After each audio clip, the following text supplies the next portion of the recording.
This is a live Channels television event. In Akwa-Ibom State, the Connect Initiative have thought it wise to provide an opportunity for the gentlemen and ladies who belong to the professional bodies and the interest groups to have an interaction with the governorship candidates of the People's Democratic Party. And so those who are our very special guests this evening, Your Excellency, distinguished ladies and gentlemen, are the members of the Nigerian Bar Association who are represented here, the Nigerian Medical Association, the Pharmaceutical Society of Nigeria, the Nigerian Society of Engineers, the Nigerian Institute of Public Relations, the Nigerian Union of Journalists, the Nigerian Labour Congress, the Nigerian Union of Teachers, the Nigerian Union of Pensioners, the Trade Union Congress, the Academic Staff Union of Universities, the All Farmers Association of Nigeria, the National Association of Small-Scale Industrialists, the Nigerian Union of Road Transport Workers. We have some representatives from the young, mobile, and agile tech community, the Uyo and Eket Chambers of Commerce, Industries, Mines, and Agriculture, the Igbo, the Hausa, and the Yoruba communities, and of course the non-indigenous communities resident in Akwa-Ibom State, the socio-cultural organizations dominating here, Mbogom Kwarawai Bibio, Atianang, Oron Union, Afiri Wadeket, retired very senior military officers, a good number of them generals of the Nigerian Armed Forces who have actually left the service and are back home to contribute their quota, the members of the Akwa-Ibom Elders Consultative Assembly, the Christian Association of Nigeria, the National Association of Akwa-Ibom State Students, the All Nigeria Conference of Principals of Secondary Schools, the National Association of Proprietors of Private Schools, the Association of Retired Permanent Secretaries, the Nigeria Institute of Surveyors, the Computer Society of Nigeria, the Like Mind Young Professionals Group, Chartered Institute of Taxation of Nigeria,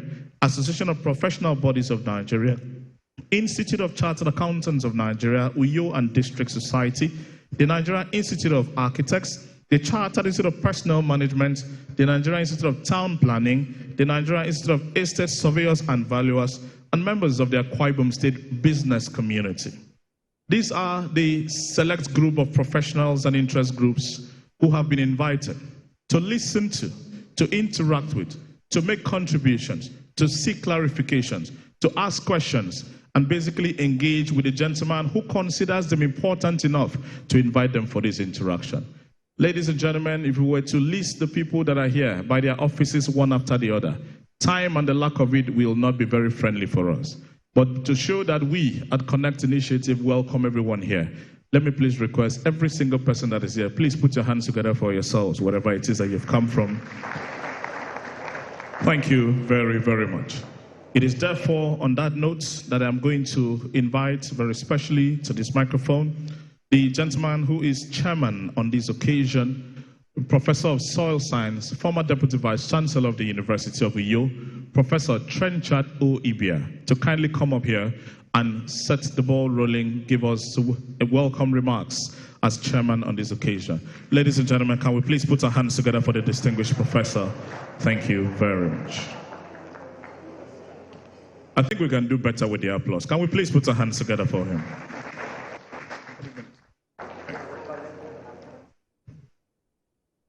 The incoming governor of Akwa-Ibom State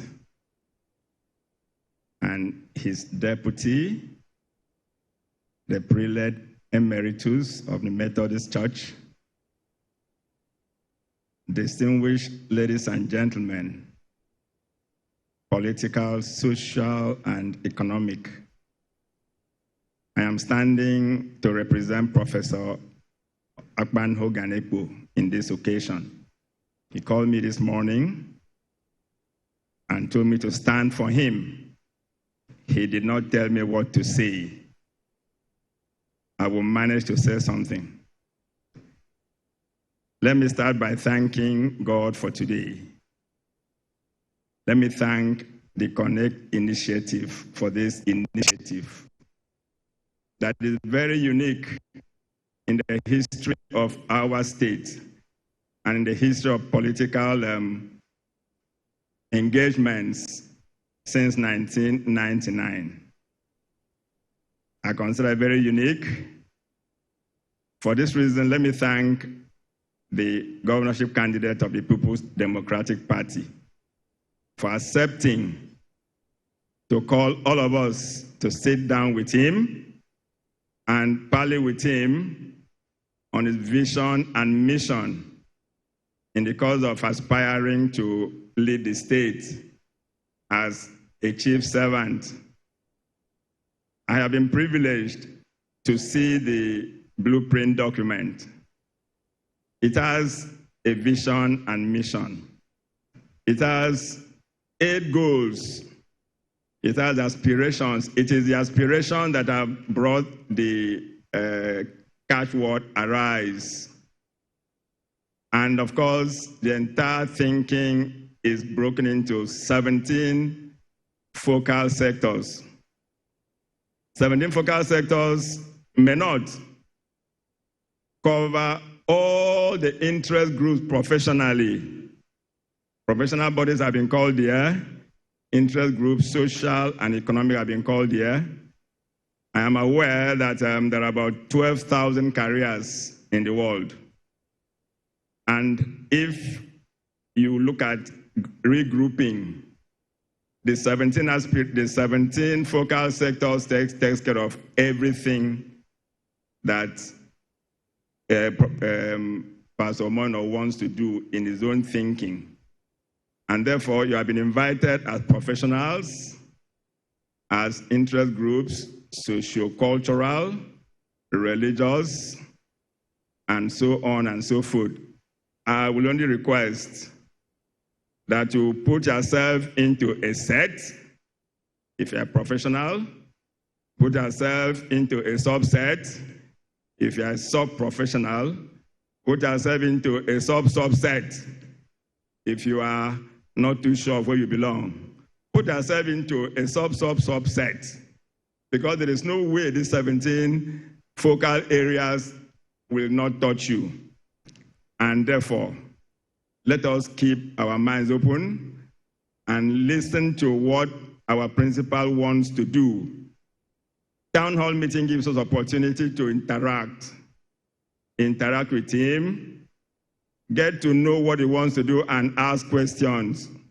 So I request that you open your mind and open your intellect and be ready to interact with him and bring out those things that you think are challenging and those things that you think can sharpen his capacity to be a good governor that will raise the bar from the level we are to a higher level.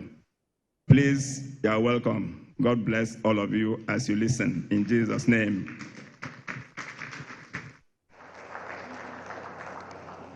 Thank you very much, Professor of Soil Science and Fertility, Soil Chemistry and Fertility, rather, former Commissioner for Agriculture, Akwa-Ibom State, former Deputy Vice Chancellor of the University of Uyo, Chairman on this occasion, sitting in literally for the substantive Chairman, Professor Akwa-Ibom. Can we please put our hands together one more time for Professor Trenchard Ibia?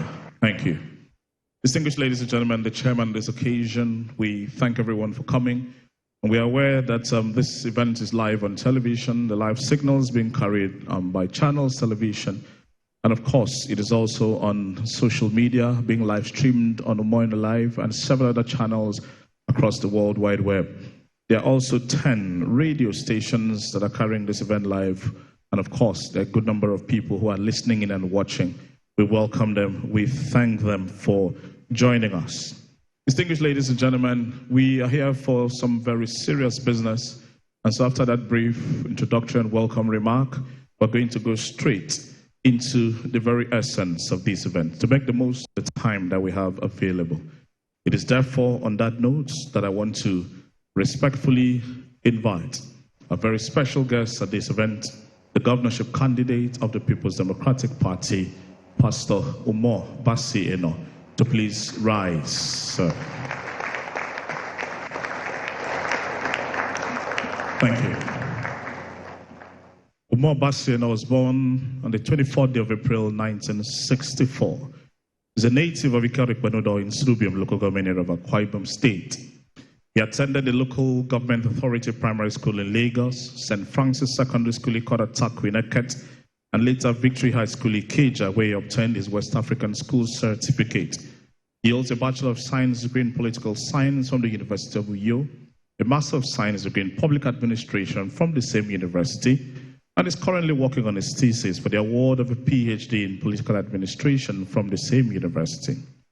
As one who is keen on broadening his horizon in management and business, he has attended several career development courses, conferences, and seminars in different parts of the world. In the course of his life, he has held several positions in the private sector, including in Union Bank PLC and Bertola Machine Tools Limited, working on the business planning and financial advisory department. He later joined Norman Investment Limited, rising from investment and finance manager to general manager and group general manager of the holding group Norman Holdings Limited in Lagos. While there, he developed a financial roadmap which increased the company's annual growth rate from 5% to 15%.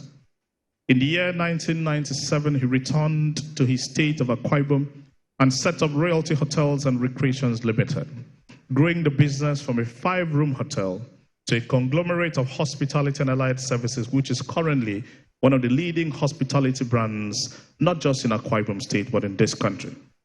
In many instances, the Realty Group has provided employment for upwards of 2,500 persons, 80% of whom are indigents of Akwa-Ibom State.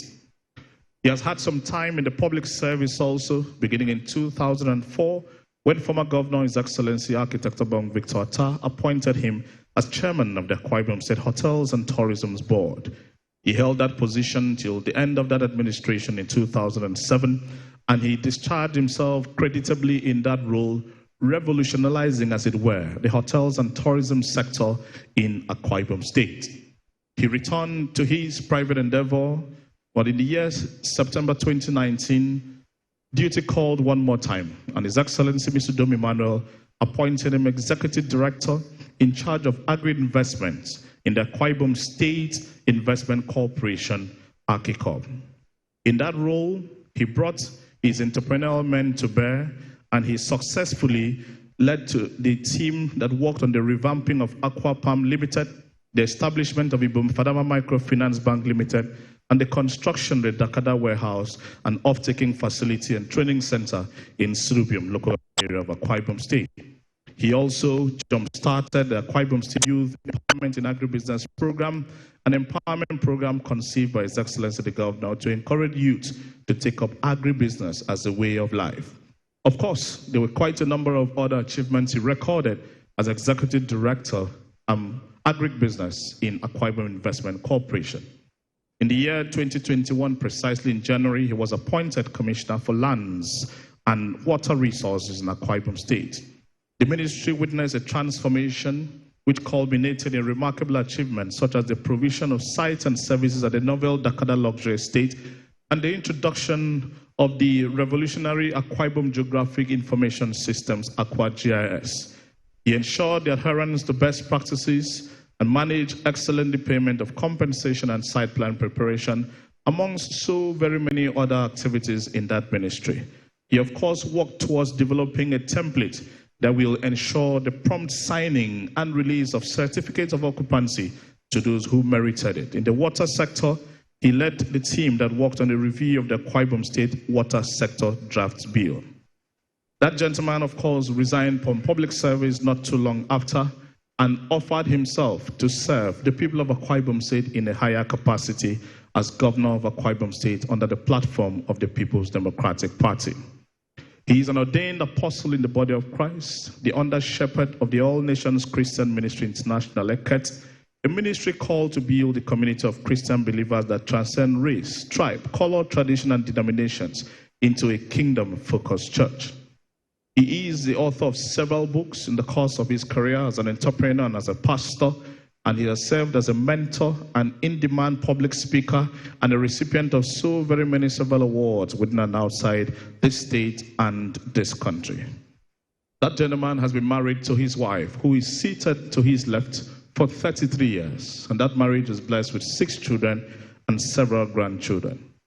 Very distinguished ladies and gentlemen, Some of the awards that he has received include that which was given for being the highest employer of labor and human development of Akwa-Ibom State in the private sector, and several other recognitions from Rotary International, from international agencies in the state and even outside the shores of the state.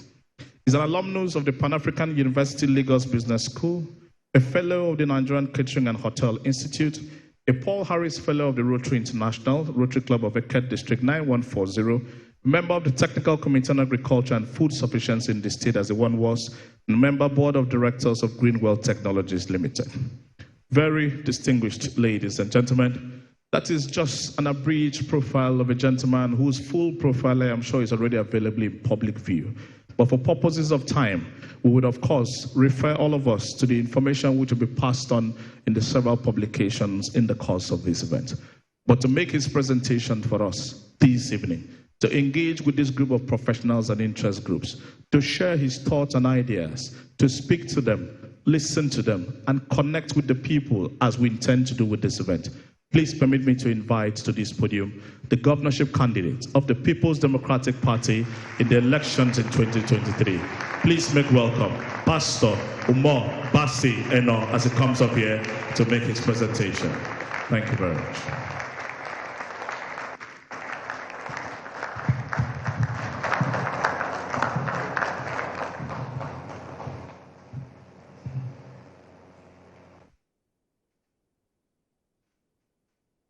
Thank you so much, Ralph. Thank you for that introduction. I'd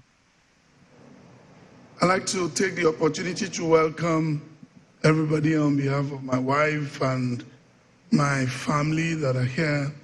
I'd like to welcome each and every one of us here, the chairman of the occasion, and I'd like to welcome very especially Prelate Emeritus of the Methodist Church, Prelate Sunday Mbang, CON. Thank you so much, sir, for finding time to come and share these moments with us. I'd like to welcome each and every one of us that have made it here to this event, and a special thank you to Connect Initiative for inviting me to make my presentation on particularly the blueprint that we have for Akwa-Ibom State.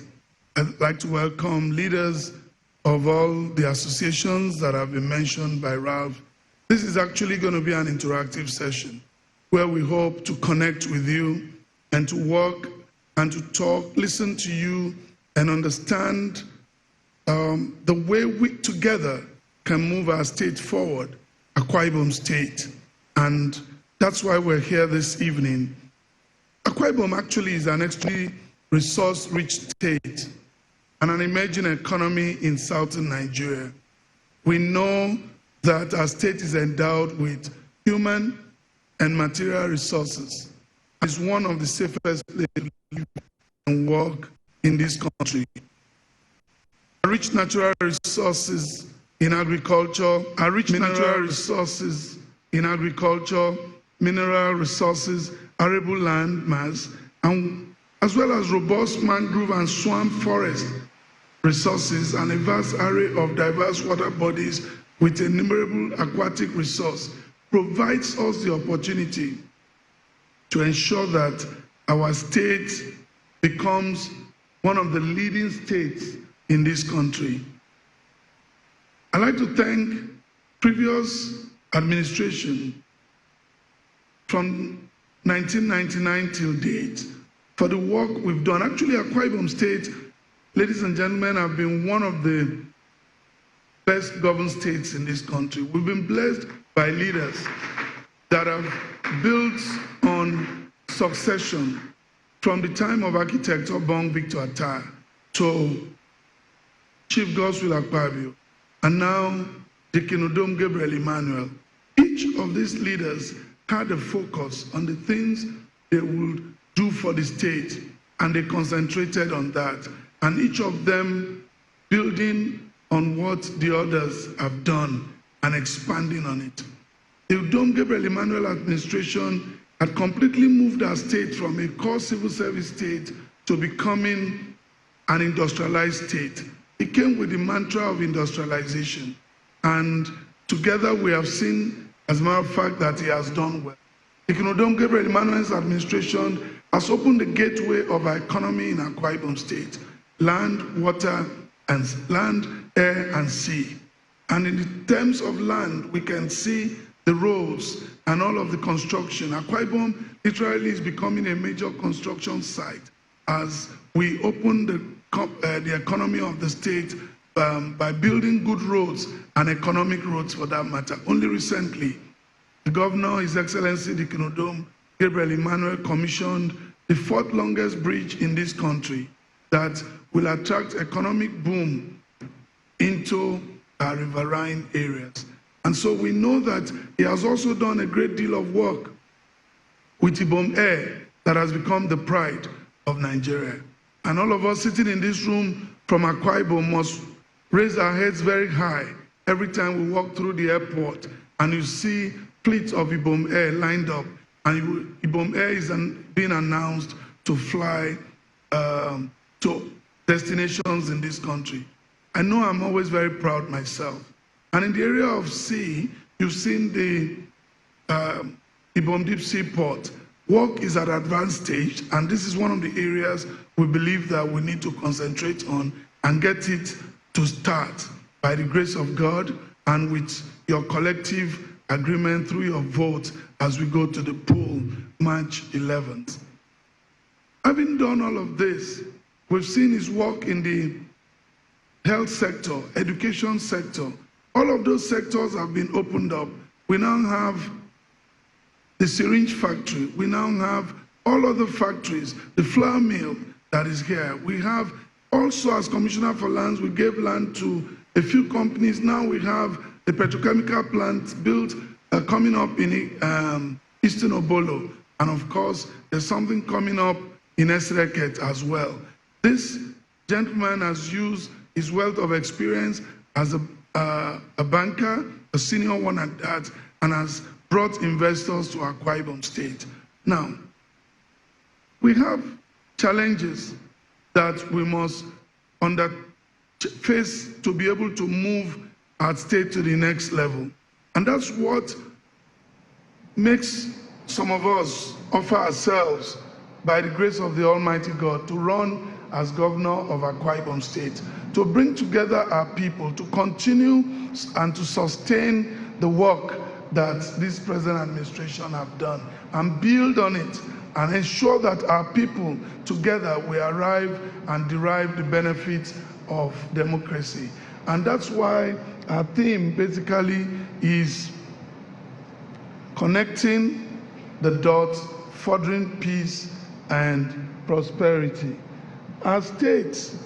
And so we come up with a blueprint that we want to share with you this evening so that you can have an understanding of what we're doing and what we are planning to do, and want to connect that with everyone in this room who are, of course, opinion molders in your various organizations and associations, and people who we believe we can sit together to forge ahead in the things we want to do.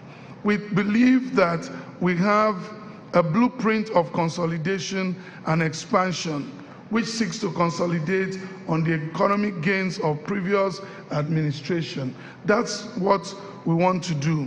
And we envision, by the grace of the Almighty God, to build a vibrant, inclusive, diversified, and highly industrialized economy using the available resource that Akwa-Ibom has, our human and material resource. That's what we want to do. There are lifelong opportunities I see every day in Akwa-Ibom State. I see those opportunities and we call them low-hanging fruits. And so we began by identifying our goals in running this race and what do we really want to achieve.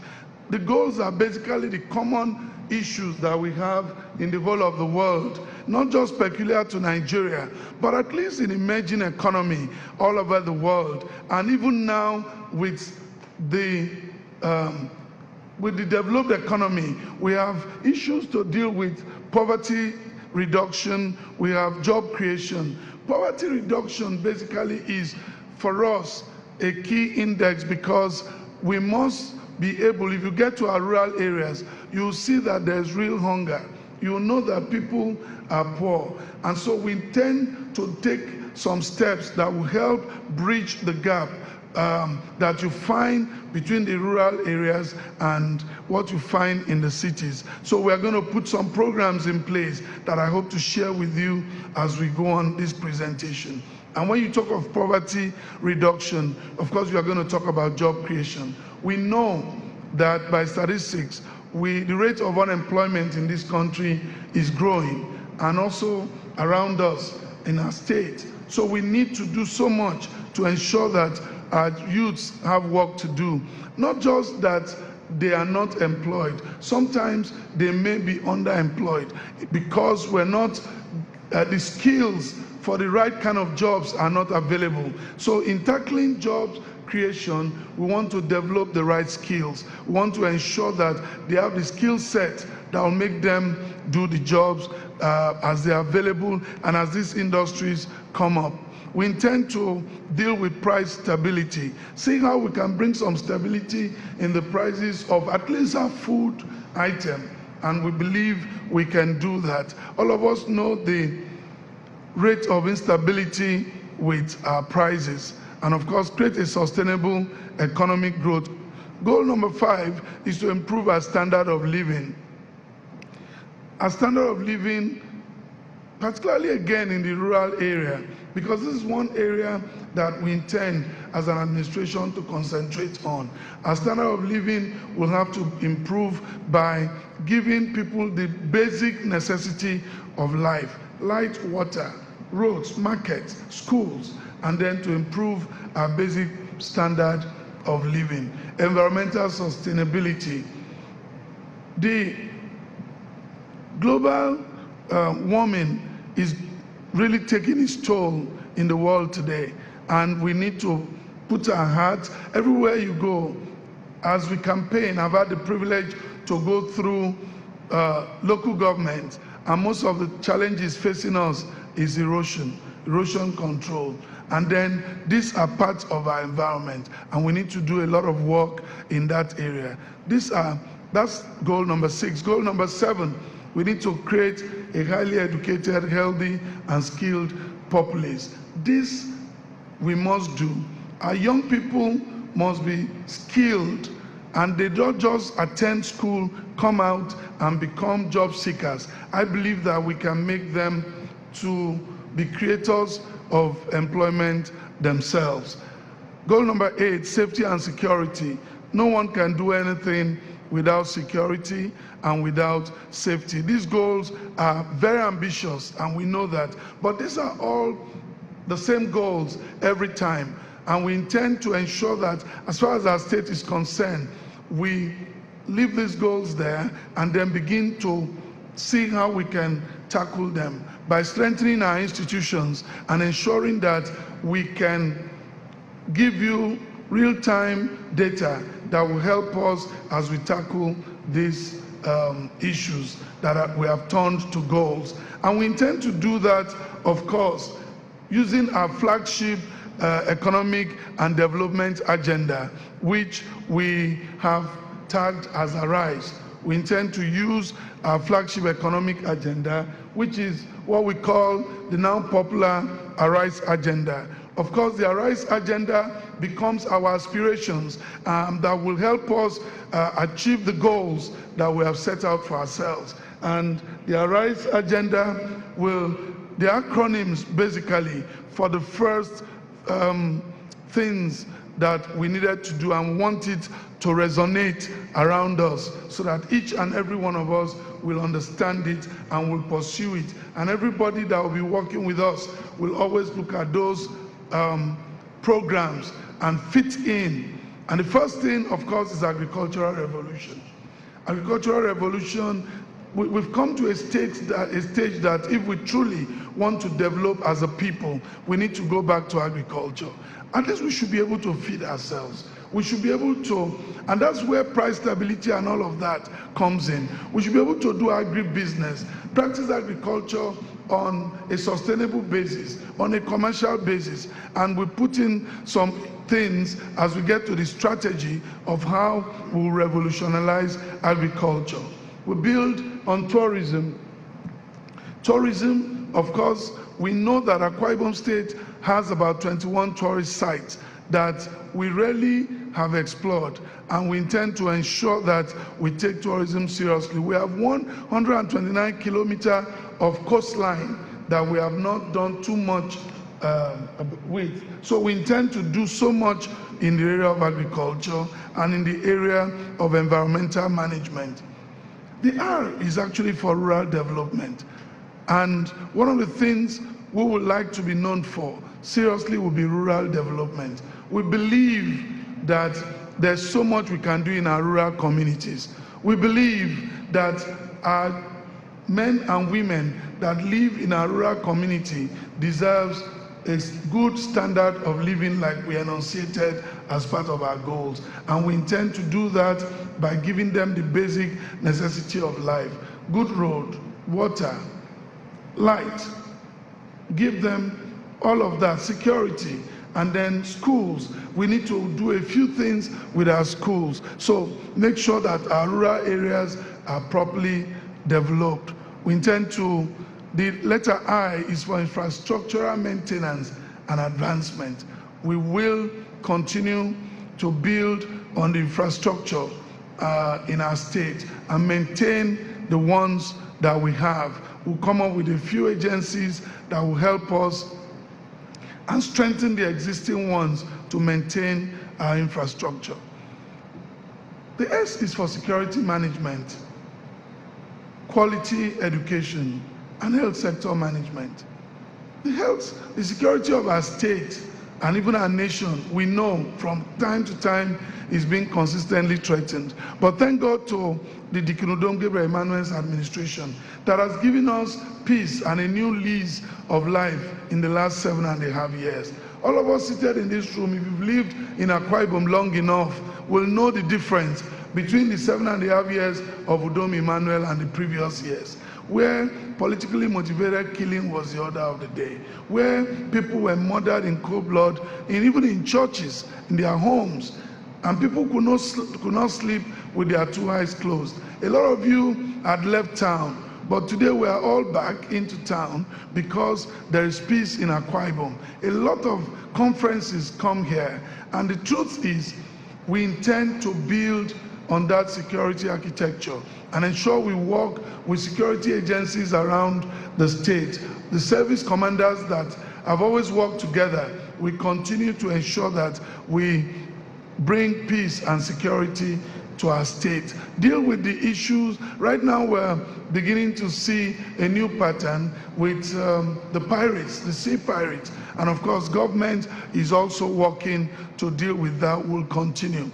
I have a firm belief that our educational system needs to be tinkered a little bit, at least at the O-levels, ordinary level, cadre, our secondary schools. We need to begin to go back to let our children have a skill set, and then vocational schools, model technical schools. We need to ensure that our children can have a platform, a digital platform to operate. I like to see our schools teach our children e-learning and have a hub and all of those. So we intend to sit down with the Ministry of Education and see how we can put all of those things back again. Of course, our health sector. The secondary health care in Akwa-Ibom is very good, and we all agree. This government has put in a lot in terms of secondary health care.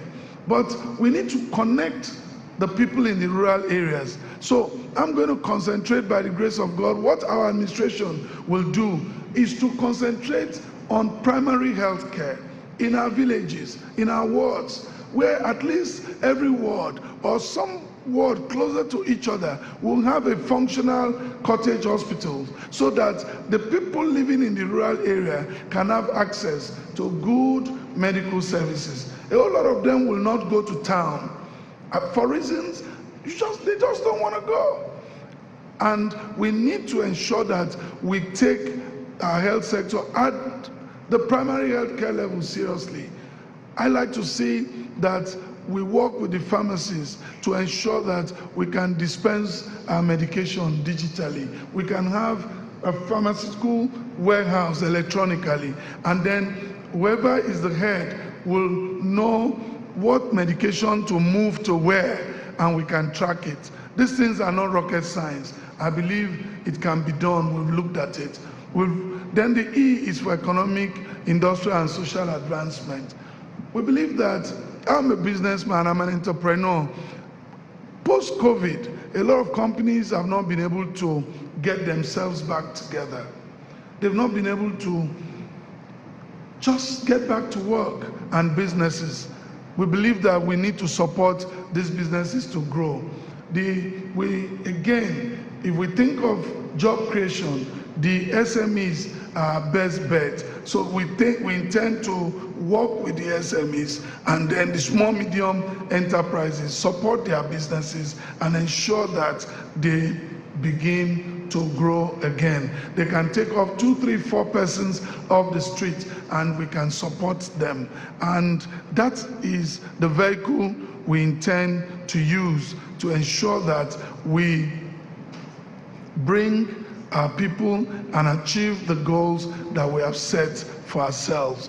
There are policy directions that will intend to go, and this has to do with all of the aspiration. And because of time and the lack of it, we want to say that for our agricultural revolution, and the policy direction will be to reposition agriculture as the mainstay of the state's economy, develop value chains, as well as increase exports of agricultural products from the state. We intend to develop value chains. We intend to create agricultural hubs in our state. If, for example, let's take cassava. Cassava is our main, it gives us gari, fufu, and then we can get starch. It's our main source of living. That's how we feed. And so what do we want to do as a state? We intend, by the grace of God, to create hubs for each product we want to grow. Say cassava, you get to a community, and rather than acquire the land, you lease the land from that community. That way the community becomes, they participate in the project, and you raise out growers from that community because you want them to have money, and then you build a full value chain business. You put a gari processing mill that will give you starch, that will give you fufu, that will give you gari. We put all that in that community in a commercial basis. You put hostels where people can see this as work and they can grow, they can take a career out of agriculture. And then you can produce your gari in large quantity. The people that plant the cassava, of course, the business will uptake from them. So they have money in their pocket, and they are not just going to grow for their, consumption. It becomes one of the ways. You can do that for maize, you can do that for every other product. So at the end of the day, you will be able to produce food for yourself. Then I already talked about tourism. We intend to develop policies that will make Akwa-Ibom a tourist destination. We will intend to also ensure that all of our tourist sites are very well developed without tampering with the originality. Then we have Ibom Air.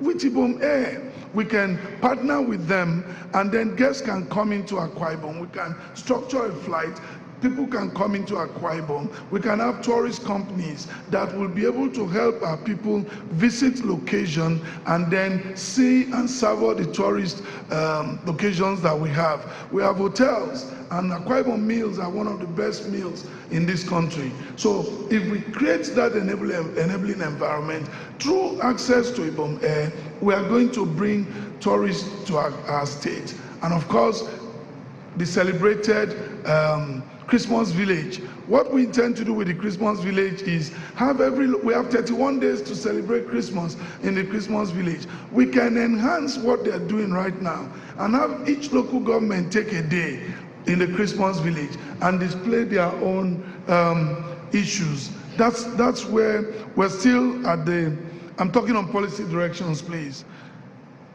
I think you're really getting too fast to get me to the focal sectors. I'm still on the policy direction.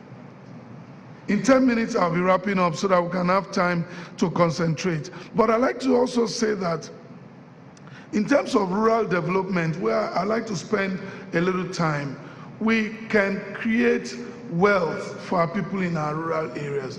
Of course, the agriculture will be happening in rural areas, and then we can also ensure that we have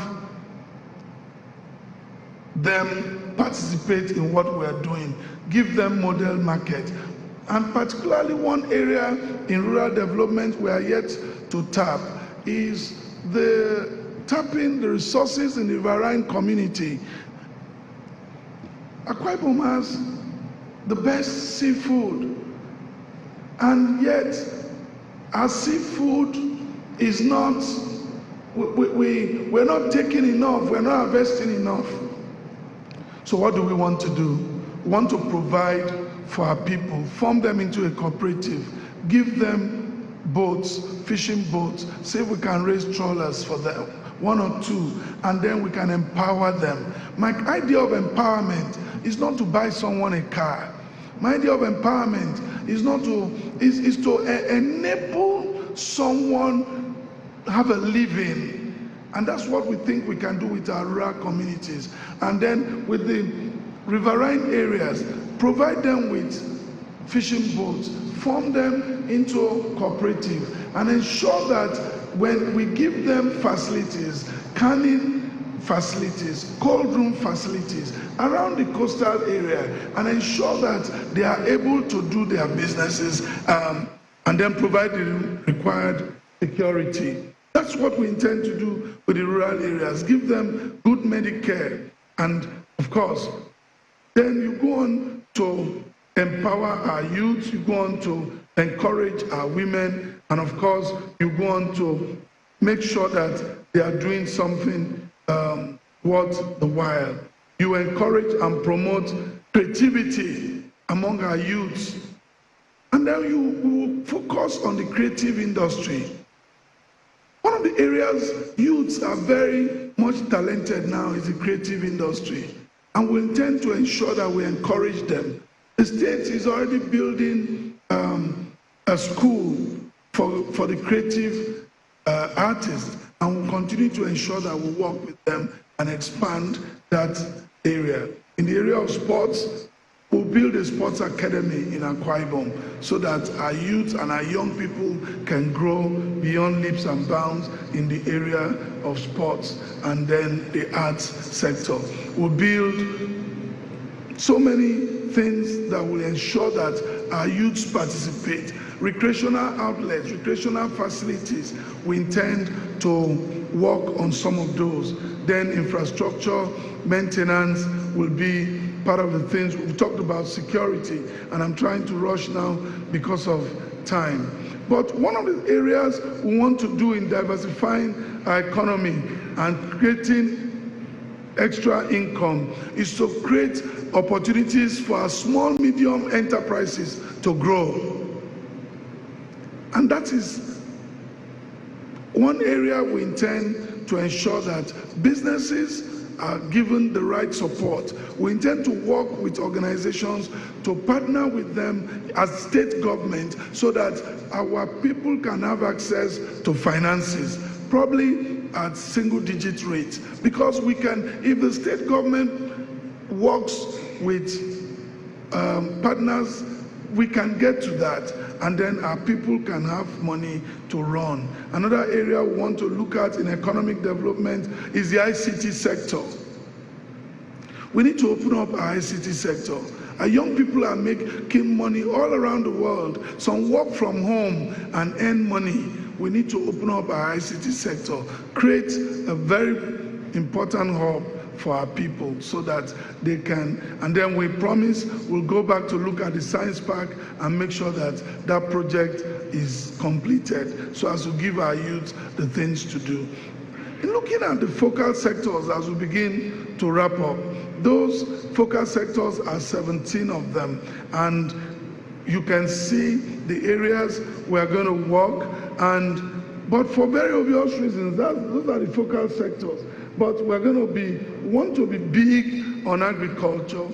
We want to be big on human capital development and sustainability. We want to be big on tourism and, of course, health. Because health is wealth. We have a full plan for our health sector. And it is something that time will fail me to review all of this plan with you.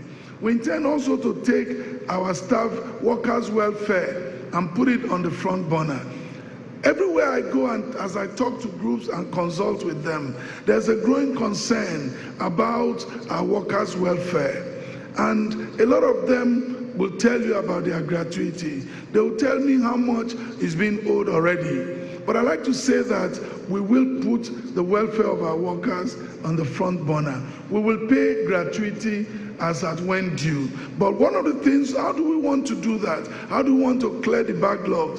What we intend to do is through strengthening our budgeting system to ensure that we allocate certain amounts in our budget and get the approval of the State House of Assembly to ensure that every month that amount is paid.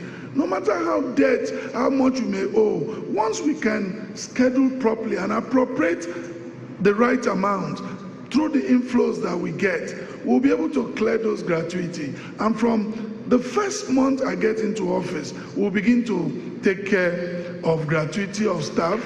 We will, and so that it will keep reducing. Because if you keep paying, yes, I'm aware that okay, how do you take care of those that will be retiring? Is it, like I've said to you, everything must have a plan. If, for example, please, just out of the head figures, if we want to set aside, maybe pay to 500 million out of the head, please, maybe 1 billion you pay. You can say, okay, you clear with 1 billion, the new one you make additional provision. So every month, rather than it growing, it will keep reducing because of the provision you have made. Everything is about planning. As a businessman, and the kind of business I do, selling food, you need to know that anybody who runs hotel will be detailed in planning. If you are not a detailed person, you can't survive in the hospitality industry for 6 months. You will pack up. But I've been in this business, we've grown, we've expanded in the last 25 years. So I pay attention to details.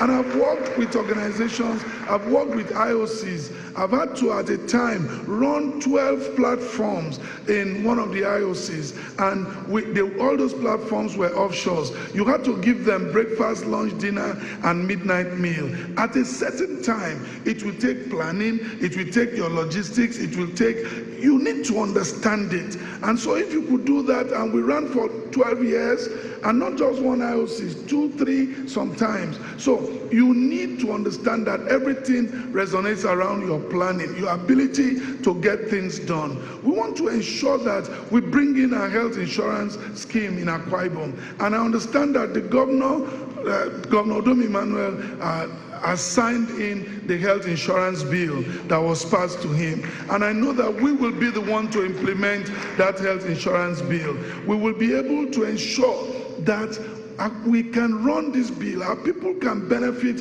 from health insurance. Our elders from the age of 65 will get very basic health care for free. because I believe that if you've served this state and you reach the age of 65, there are some benefits that you should get. Basic health care should be one of them, and we are going to ensure that we put that in place through the health insurance. Where they cannot pay, government can undertake to pay for them so that they can have the benefit of that insurance. That's the benefit of their service to Akwa-Ibom State. I believe also that we can help our young people by encouraging them. As someone who had worked with and it was a privilege that His Excellency gave me appointment as Executive Director, Agric Service, Agric Investment. One of the things we did was to do an enumeration of all Akwa-Ibom State farmers. Today, online, we can tell you how many farmers we have, what they are growing. It was a result of that work, partnering with the World Bank, that we had to find a way to finance them so they can have access to funding. And that was why Ibom Fadama Microfinance Bank was created. By the grace of God, His Excellency gave me the privilege to be the first chairman who had to register that company, who had to set up Ibom Microfinance Bank, so that our farmers can have access to facilities and we can ensure that we grow food. Ladies and gentlemen, the issues are not rocket science. I call them low-hanging fruits. We can get our people back to work. We can provide funding. We can feed at least ourselves. We can begin to think of export. Ibom Air, and if you look at the airport, we have Ibom Air, we have the MRO, the maintenance, repair and overhaul hangar. Akwa-Ibom is building one of the best terminal building, smartest terminal building in this country. What do we want to do? Ibom Air has ordered 10 brand new Airbuses and to start regional flight. What does that mean to me? How do I connect to that? We intend to build a cargo terminal, because we know that once we start flight along the West Coast, businesses will increase, cargo will need to come in, so we need to put a cargo terminal. Ours is to consistently build on what this government have done and then continue to improve on it and expand the frontiers in Akwa-Ibom. Akwa-Ibom can be and will be, by the grace of God, an entrepreneurial state. It will build a vibrant economy. And again, the Ibom Deep Sea Port, whatever the issues are, by the grace of God, with your support, we will get that seaport to work. We'll sit down with the people and we'll work with them. Our approach as a roundup in rural development is simple.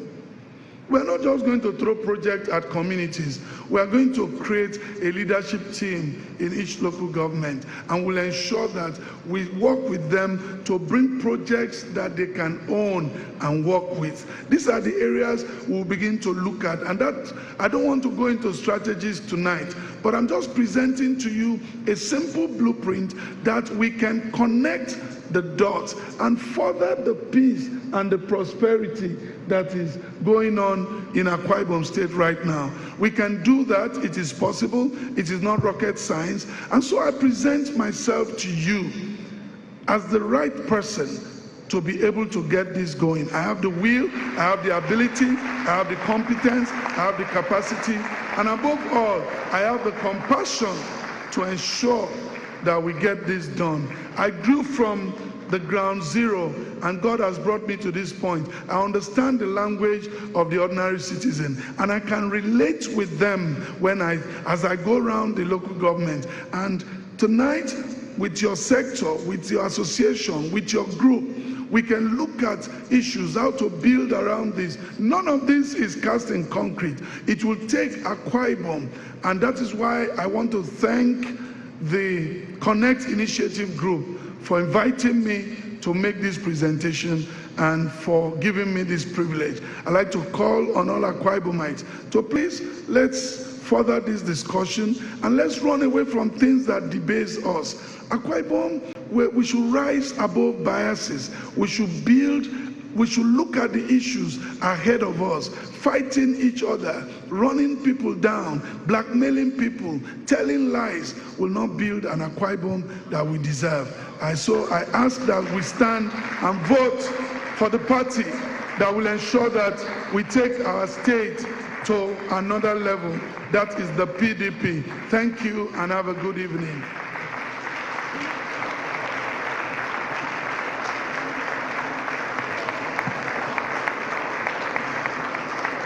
Thank you very much.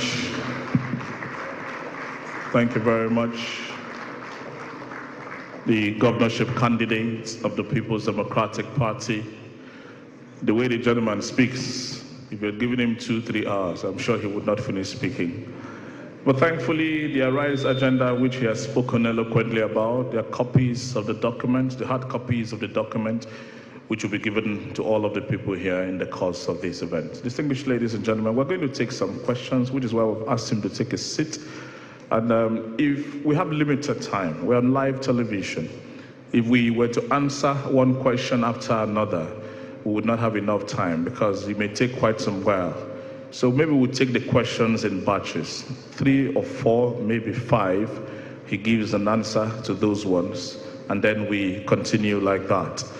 Please, this interaction was of professional bodies, and every single person here represents one of the professional bodies, represents the groups, represents the different organizations that were invited for this event. So please, when you are given an opportunity to ask a question, ensure that your question is targeted at what will build our state and input into the plans that he is making. A question for clarification. Just introduce yourself and limit yourself to a maximum of 2 questions, please. Limit yourself to a maximum of 2 so that we can have other people.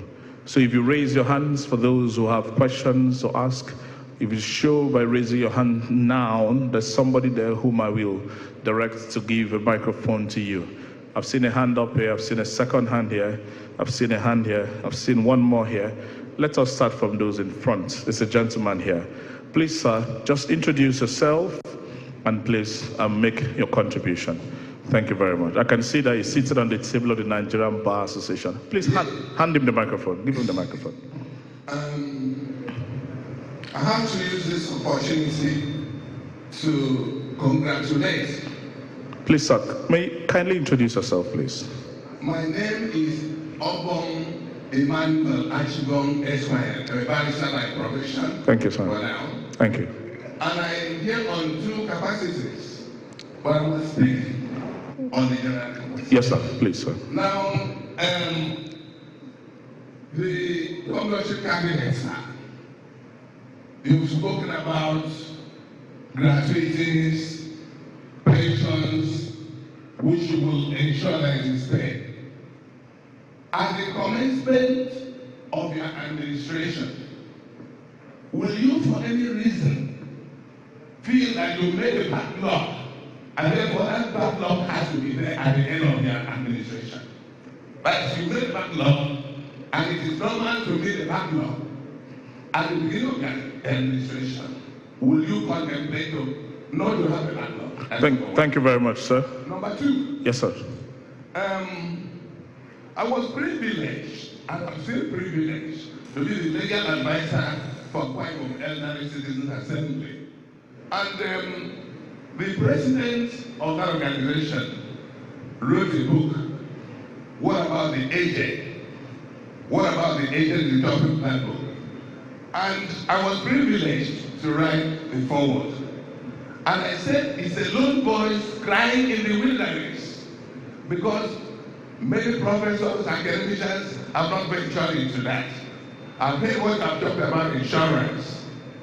The elderly, do you contemplate having a representation in the government for the elderly? Thank you very much. Thank you very much, sir.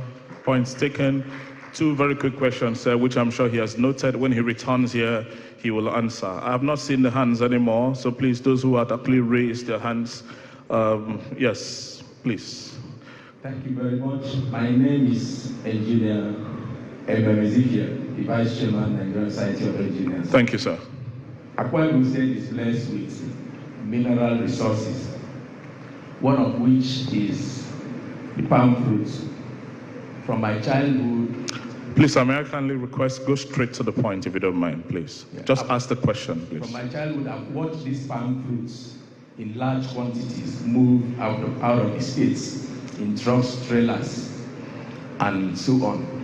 I'd like to ask our incoming governor, what modalities will he put in place to ensure that these products will not just leave the states in raw form, but in finished products like vegetable oil? That's number one. Number two, I like the fact that our candidates recognize the infrastructural development, the efforts of previous administration in infrastructural development.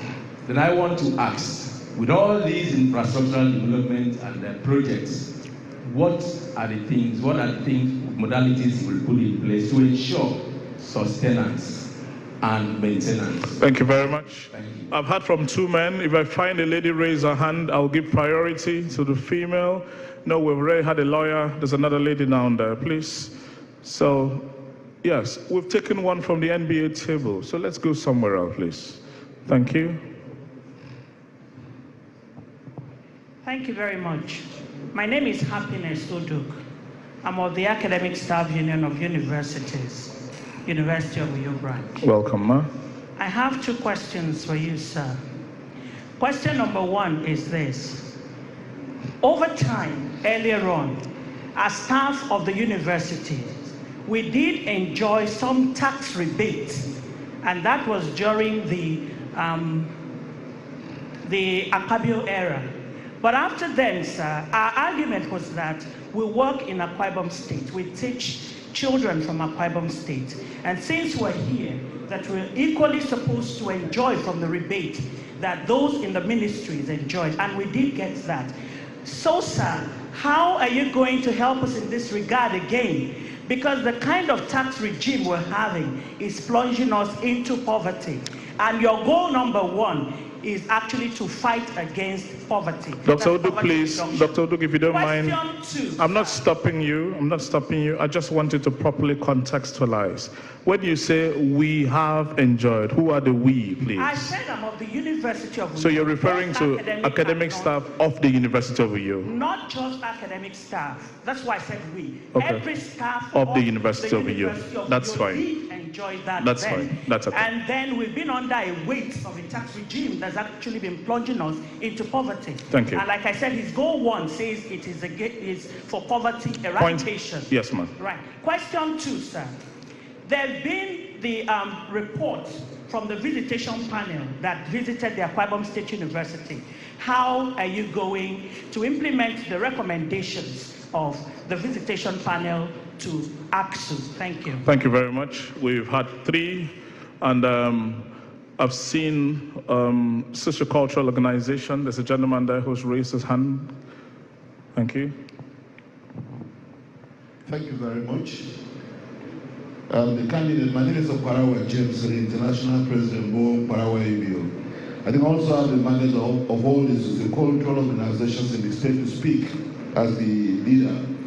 Your Excellency, would like to know, coming on board, how will you sustain the unity project of Akwa-Ibom State to the extent that every section, every sector, every ethnic nationality is equitably carried along in your project and developmental programs? Thank you.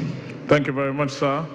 There are people who are sitting all the way to the back, and maybe there's a gentleman there with a beret somewhere at the back. Yes, kindly hand him. This is just the first session. We'll take another session, but after this, we'll give an opportunity to a special guest to respond to these issues. Thank you very much, Mr. Chairman. I remain Comrade Ewa Okwo, popularly known as the street lawyer. Just two very brief questions, Your Excellency, in the making. So you talked about peace and security. Now, I want to say here that the present administration has done superlatively well in that aspect. However, there is what, as a practicing lawyer, there's what I've come to see as abuse of security empowerment. Sir, every programs of the state government to empower the security agencies, the security agencies seem to turn around to use those programs to oppress the same people of the states. I'll give you, for example, FEREP. Any little allegation Barrister, please allow me to request that you make this fast. Yes, I'm doing that, sir. And now, right from the law we passed on anti-cultism, the FAREP, and even the recent admission of criminal justice laws, you find out that security operatives take advantages of these programs of the state to oppress the very same people of the state. Sir, in your administration, what measures are you going to put in place to ensure that your good policies will not turn around to affect the same people you want to help negatively? Thank you. Especially in security. Thank you. Second question, transportation, sir. Sir, we all know that Akwa-Ibom people are suffering when it comes to transportation out and into the state. There is rarely a week that passes by that we don't hear about accidents. And it's as though these transporters do not have regard for lives and properties of their passengers. Those who go long distance journeys, sir, they use poor, bad vehicles to Akwa-Ibom State. It has happened to us all the way from Lagos. You discover that the vehicles that are coming to Akwa-Ibom are vehicles in bad condition. Again, when it comes to compensation, please kindly round off, please. I'm rounding up, sir. They don't seem to have regard for us. You'll be shocked to know that their compensation for death is 50,000 naira. Sir, what are we going to put in place? Bear in mind, however, that the state does not have powers over insurance. What are we going to put in place to ensure that transporters treat the people of Akwa-Ibom State with respect? Thank you very much. Thank you very much, ladies and gentlemen. Can we please put our hands together for all of the people that have asked these questions? We would suspend for now. I said we would take it in batches. If you have more questions, please sit. But in the meantime, please, you can make it faster. There are ushers all over the place. If you can write your question down and give it to one of the ushers, they could pass it to me, and then we'll also pass it on. That could also be a faster way. For now, let me allow the special guest of this event, the governorship candidate of the PDP, to give a response to these questions. Thank you very much.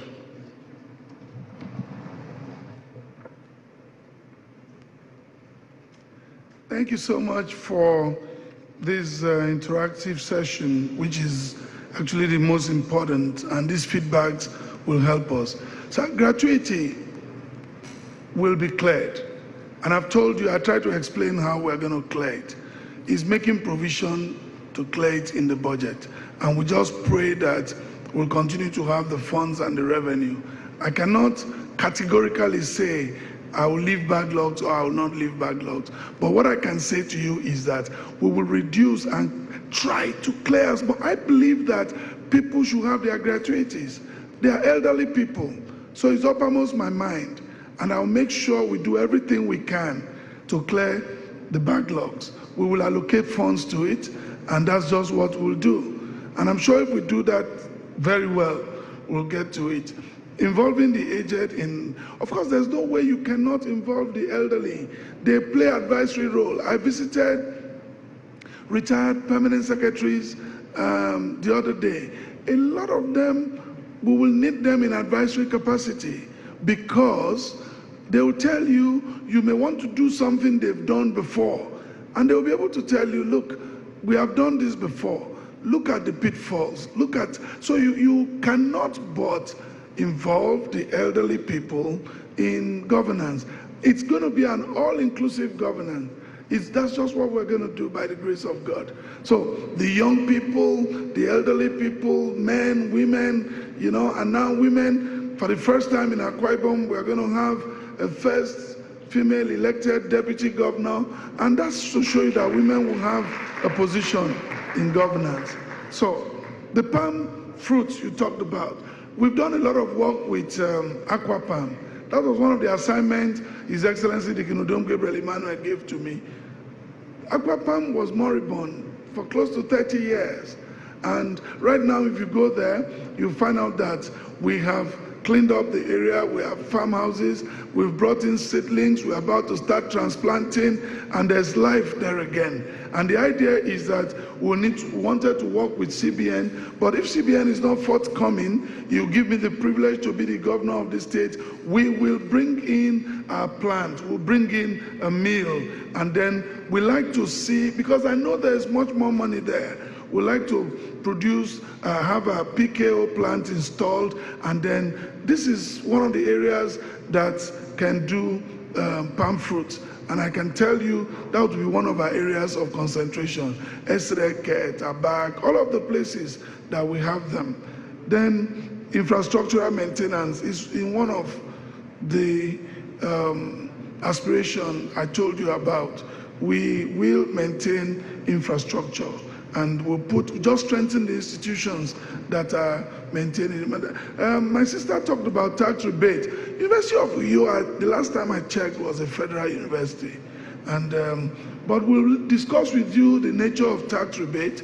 We'll look at it. Let me don't give a fiat. We'll look at what you're talking about. We'll get the details, and we'll then be able to know.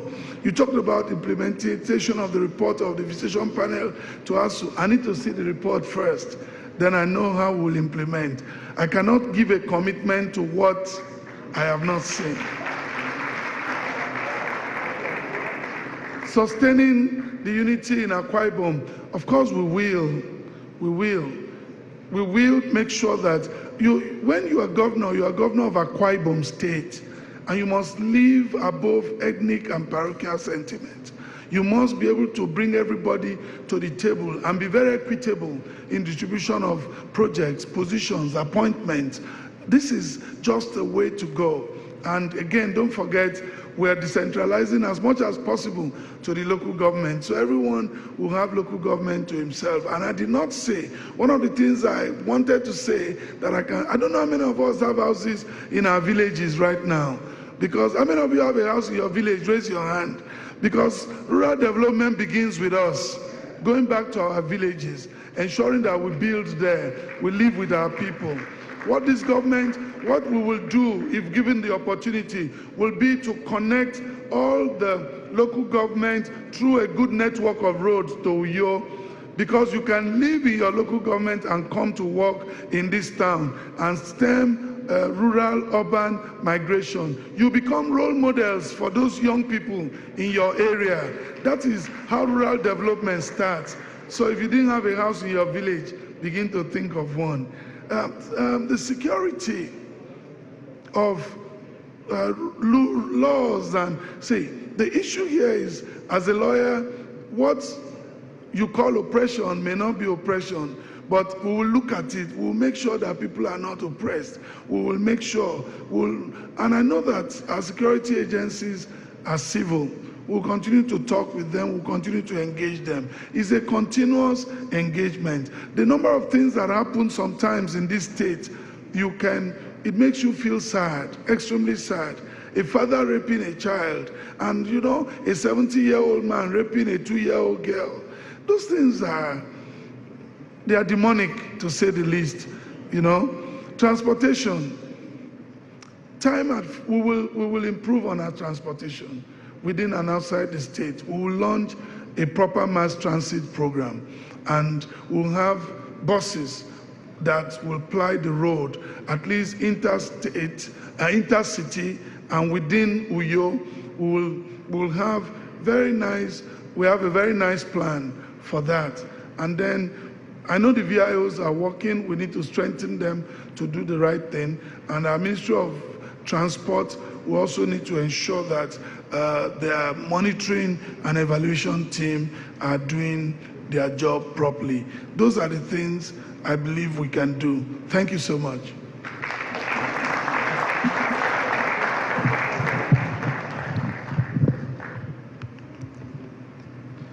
Thank you very much. I think we'll allow our special guest to remain where he is, so that we can take the questions. We don't want him moving up and down the entire place. So we'll take a few more questions. If I see a lady's hand first, maybe we'll start with the ladies this time. Yes, there's one towards the middle there. Can somebody please hand her a microphone? And please let us stick to the rules. Just go introduce yourself and go straight to the point. Thank you very much. Maximum of 2 questions, please. Thank you so very much. My name is Mrs. Afi Israeli Banga, the president of Uyo Chambers of Commerce, Industry, Mines and Agriculture. Sir, you have given us what we want to hear. Yes, Akwa-Ibom State is known as civic service state. But there are some of this organized private sector that has deemed fit to struggle to change these narratives. We are here to make people's businesses grow. We are here to collaborate with the government. But most of the time, we struggle to even get to the ministry that will best address our issues. So please, what will your administration do for the chambers of commerce, industry, mines, and agriculture? Thank you very much. Thank you, Ma. I guess that question has been well taken. And it's a gentleman all the way at the back. Let us not make them feel like they're not part of the event. Waving his hand, kindly hand that gentleman. Yes, the gentleman with the cap there. Thank you.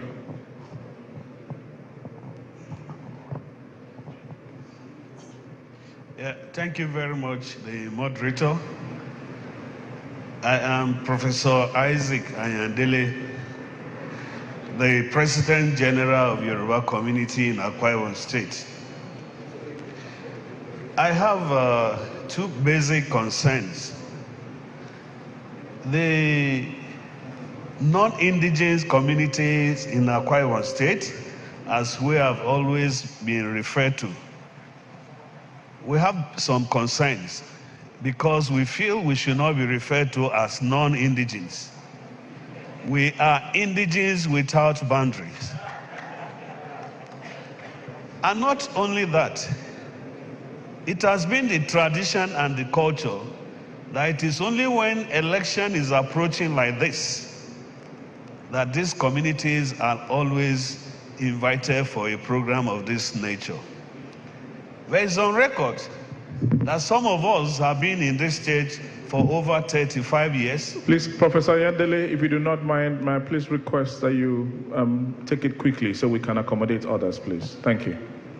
Yeah, the question I want to ask is, what will be the program, or what will be the, I don't know, what will the incoming governor do to change the narratives in terms of changing what is on ground? Inclusion. We pay our taxes here. We do business here. But we are always being called upon when it is election time. Okay, sir. We want the narrative to change. Thank you very much, sir. I guess the point has been taken. Please come all the way to the front also, please. There's somebody who is raising not just a hand, but raising the banner of the group that they represent. Please hand the person the microphone. Even as questions are also coming to me, please hand him the microphone, please. Thank you. Thank you very much. My name is Hanson Johnson from the tech community in Akwa-Ibom State. I want to congratulate Pastor Eno for coming this far and the beautiful presentation he just made. We have seen the 8 goals, 5 aspirations, and because we are from the tech community, dear Pastor Eno, you are very lucky that the tech community has already, with their bare hands, provided a foundation for what we have seen in your presentation to hit the ground running from day one. And at the national level, there is something called Nigeria Startup Act, which was signed into law 19 October 2022. And it has defined what a hub is. And I've seen you want to build a hub. It has defined what an accelerator is. But we need to domesticate that in the States. I wish this current government would domesticate it and leave a legacy so that from day one in your government, in 100 days in office, you will already have what to show as results. In your aspirations, number 3, we have seen infrastructure and ICT development. But what young people are doing is that they depend on this technology to trade e-commerce, but logistics is an issue. So what are your plans towards making e-commerce thrive, solving the logistics problems or challenges we are facing in the state? But again, in all we do in our state, we have witnessed how what they call weather capital flights, the young people are here working, but when there is a bigger project, local content is always ignored. Please, sir, how are you going to ensure that you won't repeat these things? Thank you very much. Thank you very much. I think if you'll allow me, sir, I'll take some of the questions that have been sent in here. And thank you to those who have sent in these questions to save us time. Vice Chairman, Chartered Institute of Personnel Management of Nigeria is asking, please, sir, promise us, I'm reading as written here, that you give us an international conference center in this state where professionals can have conferences. So they said you should promise, sir. I didn't say it though, I just read it from here. And then please kindly hold it, please. Charlie Eka, State Chairman, Nigeria Automobile Technicians Association. He says that as technology advances, modern cars can no longer be handled by quacks. What modalities do you have in place for the training of auto technicians to meet up with the latest technology in the field? And from the Association of Retired Permanent Secretaries, there's a retired permanent secretary, Udoa Samudo Esquire, who has two questions. The first is asking if you have any plans to set up modular refineries in Akwa-Ibom so that we can utilize the crude oil available in the state. And the second one says, thank you for your well set out programs, but how will you address ethical values within the society and government functionaries and the public, which are lacking now? I want to believe, sir, that you have taken those questions, and maybe we'll allow you, if you're ready, so that we can give answers to them. Thank you very much. Yes. Thank you. What we plan to do for the Chamber of Commerce is to work with them, understand the area of their needs, and see how we can encourage them. There are commissioners and there are ministries that are handling these things. The issue for me is we want to hit the ground running. We need everyone on board. People that are close to me know that I set goals and I achieve goals. And I do not play with anyone when it gets to the time of work. If by the grace of God I become governor, every memo that comes to my table must have three things. One, what's your cardinal objective? How does it rhyme with our RISE agenda? How many people will I get out of the street? And what's the overall benefit to the people in that sector? These are just three basic things. If you can't answer the question, my personal assistant will return your memo, because every memo must address each of the things we are setting out for, because we are going to document them. Now, the non-indigenous, sir, I don't know, you gave yourself non-indigenous to have an identity. My father was a police officer. I've been all around this country. I spent a greater part of my life in Lagos. I did a little bit in the north. And I can tell you that I've always seen myself as an indigene of the place where I am. Akwa-Ibom State is very hospitable. We love strangers more than we love ourselves. And so all you need to do is to understand that when you get to a place, you live there for 35 years, you know our culture, you know what it is. Once you understand the culture of the people you have friends around, nobody will give you that tag, non-indigene. So I'd rather you yourself started by introducing yourself as the president of non-indigene. So maybe you start by changing the name, then we'll follow you. And then you talked about appointments. I'd like to tell you that today in this government, His Excellency the Kinudom Emmanuel has a senior and a special assistant that is handling non-Akwa-Ibomites, that is, you know, using your word, non-indigene. There is, so you are incorporated, and then but if you come into the state and then you don't let us know you're there, you don't identify with what we're doing, how will we know? But there's a special assistant right now, one Emmanuel something. He should be. Oh, yes, that's him. He's even sitting there close to you. So It's an essay. And it's not an essay on non-indigenous, it's an essay on project monitoring. So, you know, capital flights. So I feel the same way you do.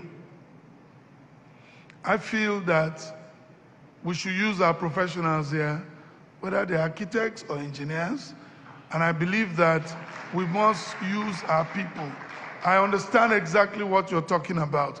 I've been through what you're talking about, where people look at your face and believe that because you're local, you cannot handle certain things. I proved that wrong almost 15 years ago when our organization won the first indigenous contract to cater for an IOC on 12 platforms.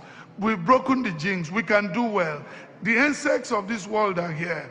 And so we believe that we should use our people. So I'm with you on that. I agree. But again, let me say this. As I speak to you now, I've just set my blueprint. Do you realize that we talked about farm hubs and I talked about the kibbutz system? Can I shock you that people came all the way from Israel and they are presenting a blueprint, a workable plan. We talked about, I went to in the local government, saw the arable land there. We talked about integrated farming using the Songhai model. By next week, I'm meeting with the Songhai people from Cotonou coming to talk to us. Now, I ask this question. We're talking all of this. It's just like our budgets. When budgets come out, what I know as a businessman is to look at the budget and say, what part of this can I handle? Please, I like to see professionals that are in this room look at any of these aspects and begin to see where you participate. Let's begin to discuss, believing and trusting that I win the elections. That way you too will begin to work towards my winning the elections. But when you wait, and then some people have made presentations, they've done things, they've gone far, and then you want me to hit the ground running. Of course, there's no way I'll start talking about all of this hub when I'm sworn in. I'm already working on them. So there's a need for our people to key into the vision that is being said. That's why we have the town hall. It will reduce capital flight. And then the tech community. Like I've said, I know my house in Lagos is by the computer village. So that tells you that I know exactly what you're talking about. I see how young boys make money. I can partner with you and make sure that we get that happening here. Like I keep saying, this is not rocket science. It takes the commitment of our young people coming together and then government giving them the required support. And we like to do that because it's not too good to see our young people running after you and all they are singing, you are a leader, you are a leader. No, it's time to practicalize these things and we can do it.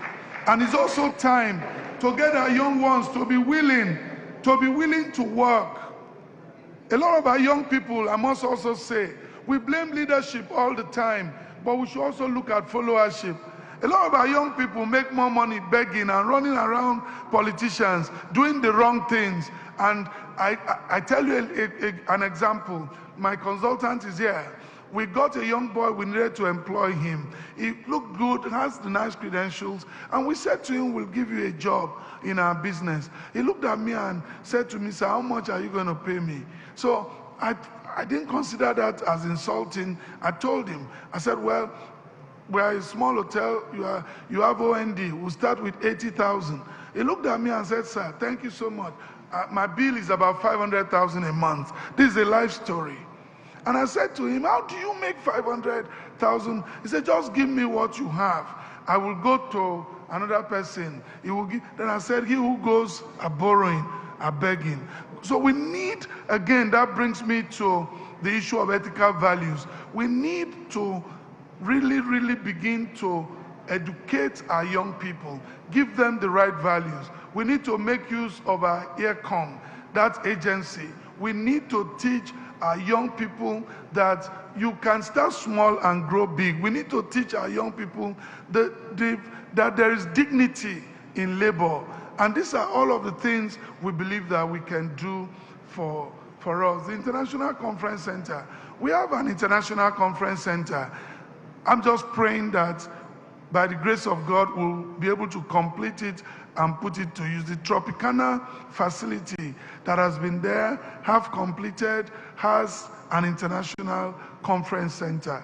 But by the grace of God, when we come on board, we will fix it and we'll make sure that we can use that facility. I think those are some of the questions that I was able to. The modular refinery, so we'll always partner with investors. We'll look for investors. I'm an entrepreneur. I am always looking for investors. I can speak their language, and I know that we'll have the integrity to respect whatever commitment we make with these investors. As a matter of fact, part of the things we intend to do is to open up our industrial parks and make sure that we make it good for people to come in. But when you come in and I give you land, the beauty of it is that I'll give you land, I will give you light, I'll make the roads, but you come in with a proposal and tell me the number of people you will employ so that I can get those people trained waiting for you. Give me the timeline, because we'll work with you with that timeline. And I'll give you a temporary CFO, because as Commissioner for Lands, what I saw was that the governor actually wanted just to facilitate businesses. So we started signing CFOs. People who collect CFO, take loan, and then leave Akwa-Ibom. So, and they use it elsewhere. So now what we'll do, we'll give you the land, but we tie it to a temporary CFO, and we'll make sure that there is a proper monitoring and evaluation team. That's what we'll do. Thank you very much, ladies and gentlemen. I think most of the questions have been taken, and maybe we'll just take one or two from here. I take the ones that we have here. One from a male, there's a gentleman there, and then one from a female, because I am very gender friendly. And so there are some questions here on gender-based violence. So before I am accused of being gender biased, I'll have that gentleman speak. I'll have one lady speak right there, and then we'll take some of the questions here as we begin to wind down. Please, yes. Very good evening. My name is Comrade Dominic Akban. I'm the State Secretary, Nigeria General of Journalists, Akwa-Ibom State Council. Sir, we've seen your programs, but we are concerned and worried. How are you going to implement them? The funding, sir, you've not talked about that. That's number one. Give this to him. Then number two, sir, the Ghost Community Press in the Akwa-Ibom Newspaper Corporation that government spent over 500 million to put in place has not been put to use. Sir, at the last count of it, we've lost over 3 billion naira from the non-implementation and use of that machine, sir. Please, sir, assure us here that when you get there, you will put that machine into use. Thank you. Thank you very much. Let me add that that gentleman works for the organization that wants to use that machine. Thank you very much for your question. The State Secretary of the NUJ. Yes, there's a lady there. Yes, there's a lady there. Yes. Thank you very much, sir. I am Architect Eno Ekwere, the chairman of Nigerian Institute of Architects, Akwa-Ibom State Chapter. Sir, you have said something about urban drift, and in the same vein, you said people will live in their villages and come to work in Uyo. And I think that is not enough to curb the urban drift. Akwa-Ibom State is fast becoming a one-city state where the rural areas are emptied into Uyo. So, sir, my question is, how would you really work to prevent this urban drift? Because having to live in the rural area and come to Uyo won't work. Thank you, and ma'am. Also, we have, secondly, there's a situation where we have housing in places that are not accessible, and this housing end up not being used. So I suggest that we make our development collaborative so that we have communities, fishing communities, industrial communities, and we develop cities around those communities so that Uyo is not put under pressure and the infrastructure we put in place break down before their shelf lifetime. So this urban drift really has to be looked into, where cities will be put in place outside Uyo. Thank you very much. So that we don't have a one-city state. I think the point has been taken.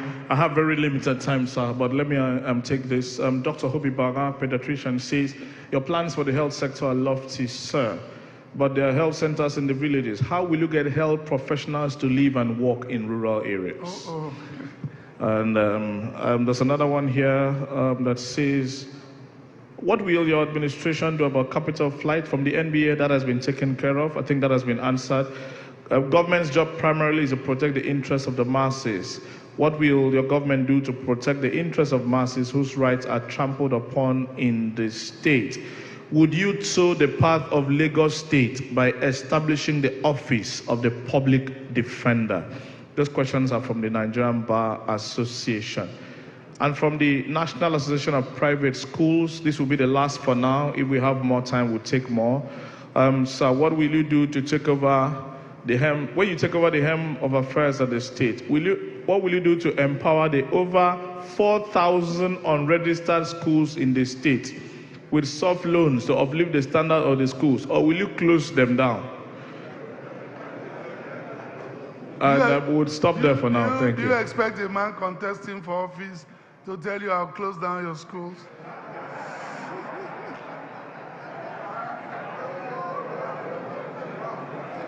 No, you know what? Let me begin from that. I believe that we can work with the Ministry of Education. We have the standards, and we can make, because again, we will demand that we maintain our standards. That I will not. So close it down may not, but we'll demand that we maintain our standards. And we set the standards, we'll work with you to achieve the standards. Incentive working in rural areas. You see, what I want to say, if you're a doctor here, I'll make the rural areas so very attractive that almost all doctors want to leave Uyo for the rural areas.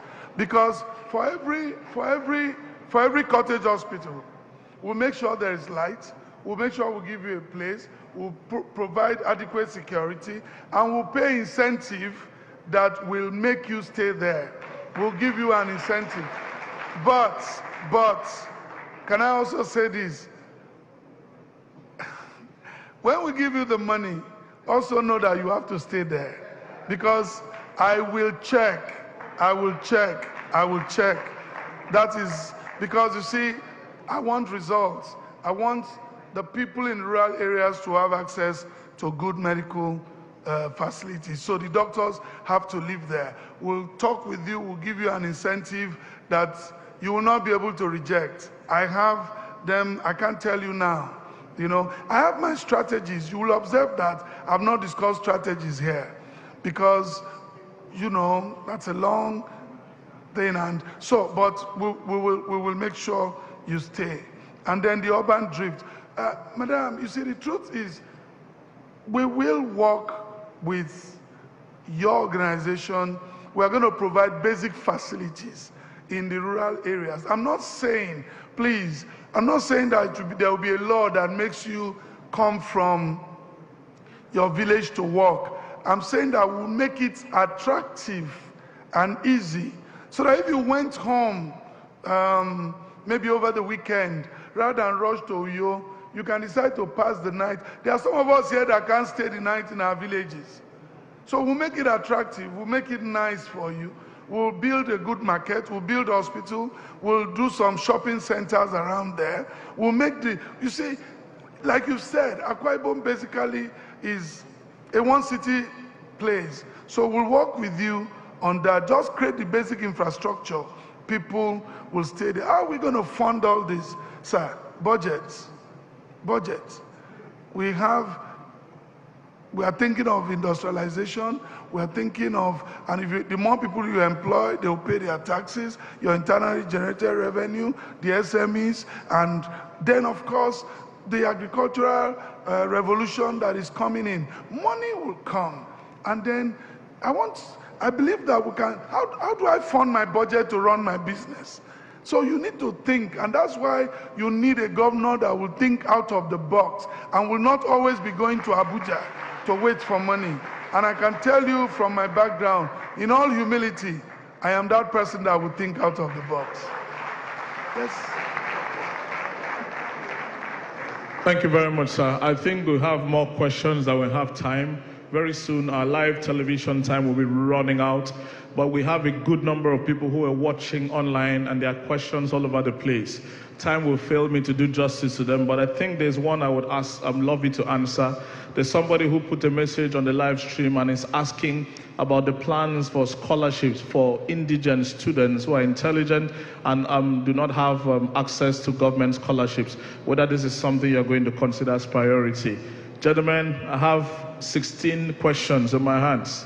I don't have up to even 16 minutes for this program to end. So maybe we'll just have you answer that one. And we'll walk out and possibly we'll have an office in your campaign office where people can come to for questions. The campaign DG is right here. We're prepared to engage. The campaign secretary is here. I'm always at work.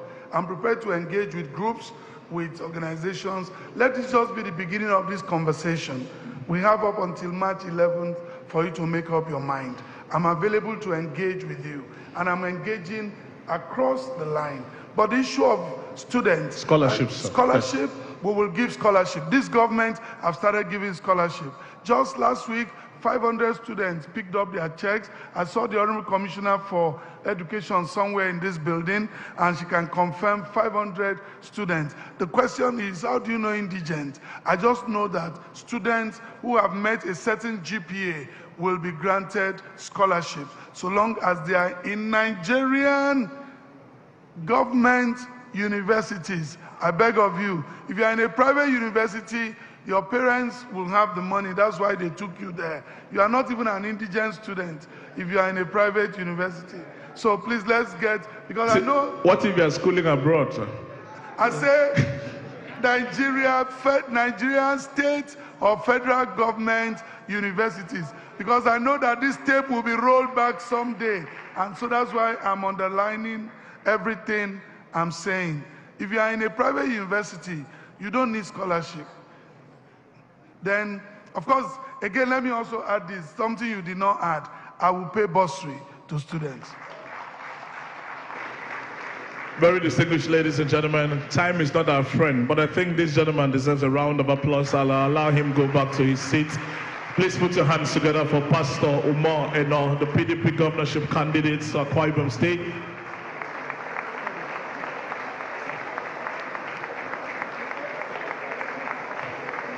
Thank you very much, sir. I'm sure there will be opportunity for one-on-one engagement, but we still have a few more minutes. Thank you for your candor. Thank you for the presentation. Thank you for honoring the invitation to come and engage with these stakeholders. And as he takes his seat, we're going to take the next item on the program, and this is going to be the one that we call the Omoino that I know. There are two people who will take about 5 or 6 minutes each, and they will speak about this gentleman. These are two people who have known him long before the call of duty came, long before he ventured into public office, long before he became chairman of Hotels and Tourism's board, long before he became executive director in Akwa-Ibom, long before he became commissioner, and much longer before he vied for this office of governor. Can we give him another round of applause as he takes his seat? Thank you very much. Distinguished ladies and gentlemen, let me invite to kindly come forward here, take a few minutes and speak to us about the Omoino he knows. A gentleman who needs little or no introduction, especially the tech environment in this country. Son of this state, it's a local government area, where I come from also. But many years ago, worked in one of the companies owned by this gentleman. Today, that gentleman who is an entrepreneur works in tech, advertising, and the film industry. He's the founder of Anako Films and Drovo, and he operates in Lagos, Los Angeles, and Toronto. He flew in to come tell us about the Omoino he knows. Ladies and gentlemen, Mr. Editsi Effiong. Please put your hands together for him as he comes up here to speak to us briefly. Editsi Effiong, please. Thank you. Sorry, I have never made a political speech, so I don't know how to do the protocol thing. But I'm going to stand on whatever protocol exists. I think that's how they say it. I'll stand on existing protocol. And I'll go real quick. Pastor Moino, I met him roughly 22 years ago. It's a really long time. And back then I was a web designer. I was about 17. I was really skinny, yellow, and and I had founded a small company back then trying to build websites for organizations. I live in Ekere. So I lived there in a small town, and there's not that many companies you could do any business with. So I wrote this very elaborate proposal and sent to a couple of companies, and I leave and forget about this thing for about a month. And then I get a call. Are you a DT? I'm like, yeah. It was him. And so he invites me to meet with him. That he saw my proposal. He thought it was really beautiful. But he doesn't know what I look like. He's never met me, so he doesn't know I'm 17. And so I show up at the office, and his PA expected one big man. Obviously, I'm not one big man. I'm a skinny kid, 17 years old. And does not allow me to yoga because he couldn't believe I was a guy, I was the MD that this man was supposed to meet. And I came first day, second day, third day, didn't meet the big man. Of course, I never give up, so on the fourth day, I come back and sit. And of course, you know how the big man, when a big man is coming out, he laughs because he owns the place. He was at Royalty Hotels. I knew he was the big man, not because I'd met him before, because of the laugh. The big man laugh. He looked almost exactly the same way. And then so I walk up to this guy and say, hello, sir, my name is Editi Efyong, and you've been wanting to meet with me. And he stops and looks at me. I was about this tall, but really skinny. So I did not at all look like the guy he expected to meet. So he was like, oh, you are the guy? Okay, come to my office. And so we sit in his office, and I walk through the presentation I had sent to him. He says, okay, it looks like you know how to do this thing. How much? And we negotiated. You paid me $250K. I was 17. And that was a long time ago. It was the biggest project I'd done until then. But he trusted me to do that job, supported me, but then this is the thing. Someone is running for office, and because he helped a guy 20 years ago, doesn't qualify him to run for office. But here's the thing. He didn't just see potential in me. He sort of sowed a seed, not sort of, sowed a seed. I bought my laptop from that thing. I set up my first office from that job. I operated around the world. He told me when he saw me, you live in the sky these days. I actually don't live in the sky, I'm working, sir. But the point is, you built the foundation for what I become, and I'm really grateful for that. But once again, it does not qualify a person for office. But here's something that I think is very important. I started this program in my village where I equipped a computer lab, hired graduate teachers, and every child out of my village is computer literate. It's in Bagatai Times, down the road there. Every child, every single child, primary school age, attends Code Academy, is learning to code. Every single child. And for years, I've been trying to get the state to scale this thing, around the state. Hansen, to give, because the point is, I believe that if the world is looking to outsource talent, outsource work to talent, and if we build that primary level of capacity, if every child out of this state can use a computer, can learn how to code, you don't need to establish industries to hire them. The world will hire them. And if you didn't know, you should tax some of our people. They're doing a lot of work, remote work, and they're living here. So guys, please pay your taxes so we can develop the state. So the point there is that if we build that capacity, every child out of the state being able to develop world-class skill, we can scale the state. And so I've been trying to get this thing to work out, but I didn't wait for anyone. I went and did it myself. And so this is actually really brilliant. These kids are brilliant. And so I meet Pastor Moino, guess where? On the plane. Oh, by the way, this is what I'm doing in my... And the first thing out of his mouth is, how do we scale this across the state? And that is how I live this. How do we scale this across the state? Sir, we've talked about this answer. It's something you said you want to do. And I also am known beyond what I do. I'm a troublemaker. I will hold you into it. I really would hold you to it. Thank you very much.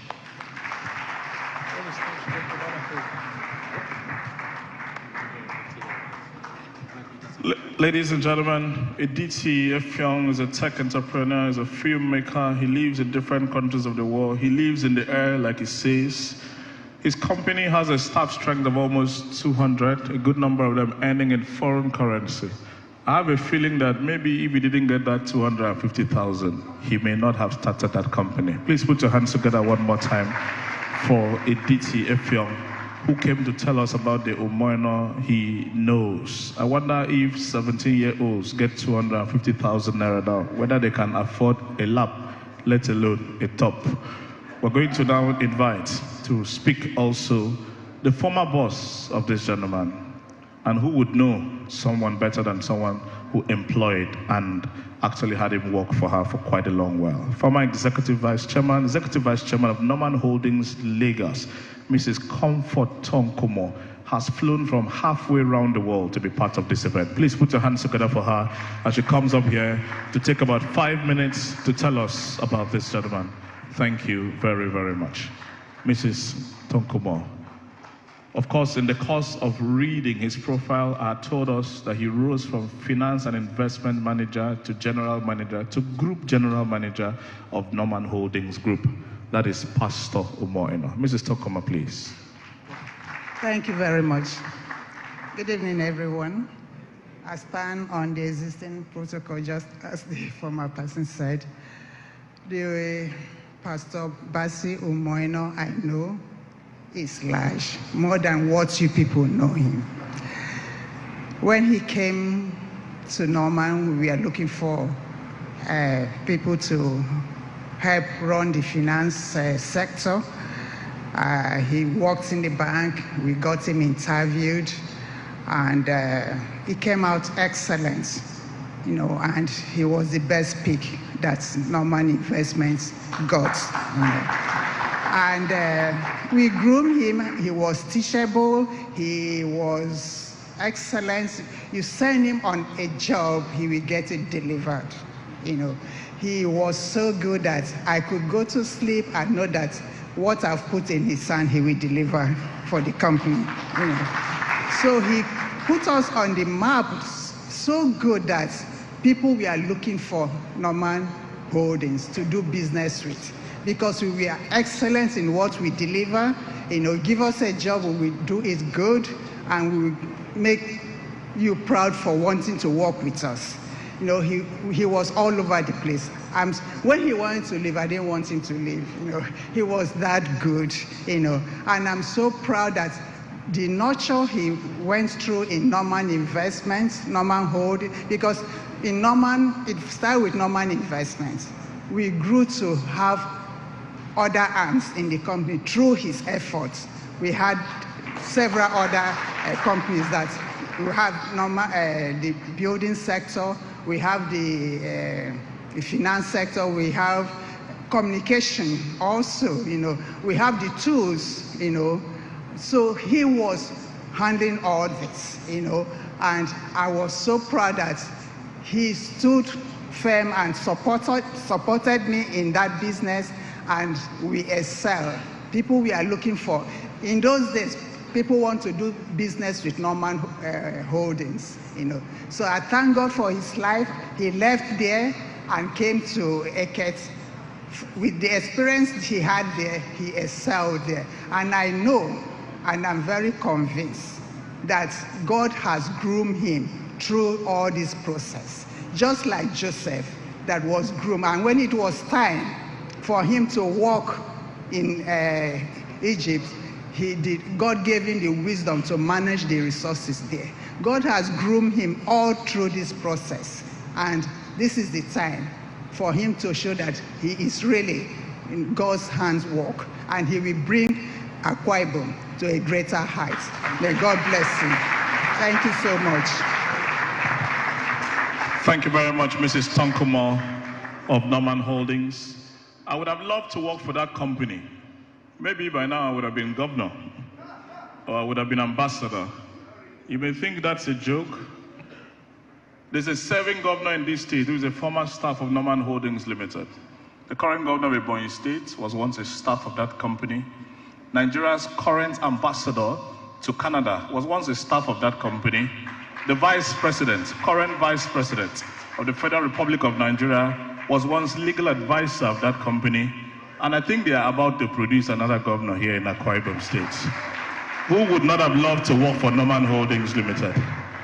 Thank you very much, madam. I think it's a company that groomed leaders for this country. Vote of thanks, please. The international president of Connect Initiative, Dr. Frank Ekpeyon. They put together this event. Please put your hands together for him as he comes up here for his vote of thanks.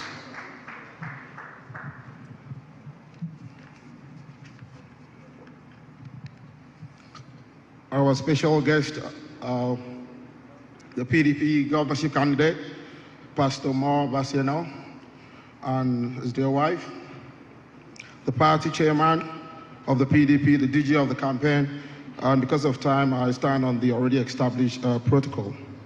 Today marks a very historic event in our dear state, Akwa-Ibom State, where we have once again sent a message to the whole world that our state is leading in changing the narrative towards an issue-based campaign.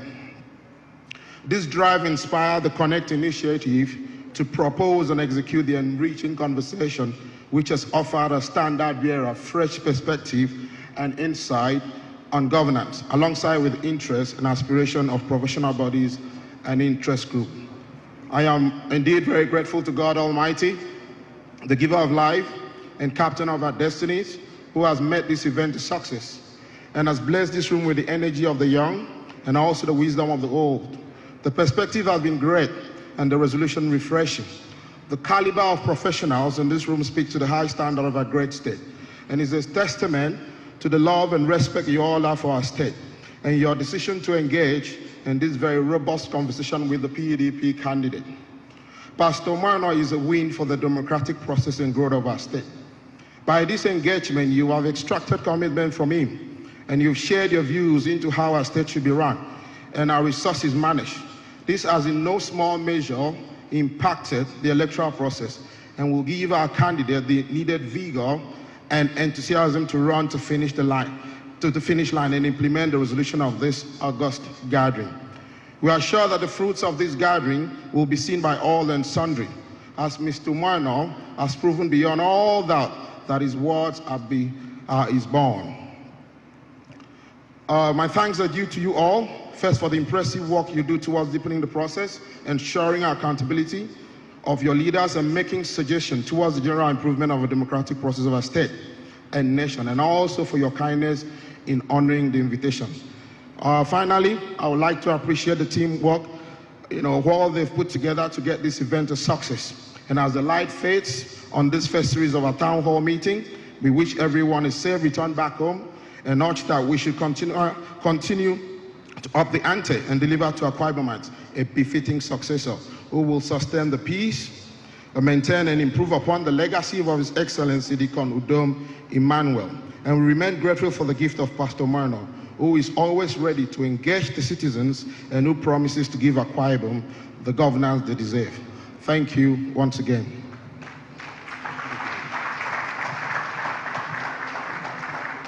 The chairman on this occasion, distinguished ladies and gentlemen, somebody once told me that MC means most cheated.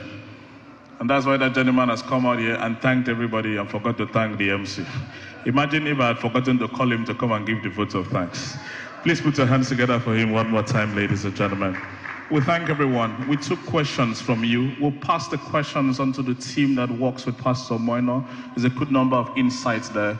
We appreciate you for having come. we please remind you that we have only one state, and it is our responsibility, irrespective of what name we answer, where we come from, as long as we live here, we're stakeholders in the Akwa-Ibom project, to contribute our quota to ensure that we leave this state better, if not for any other people, for our children that are coming behind us. It is the least that we owe them. This event is going to come to an end with closing prayers, which will be offered for the governorship candidate one more time by Prelate Dr. Sunday Mbang.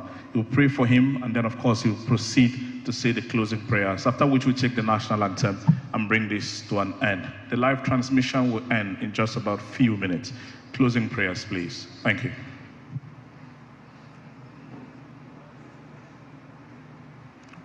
Please, you can use my microphone.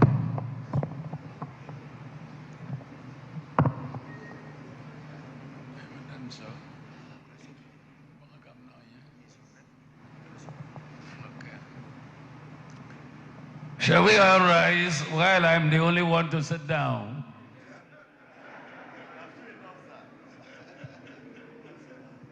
Let us pray. Heavenly Father, what we came to do, you have helped us to achieve it.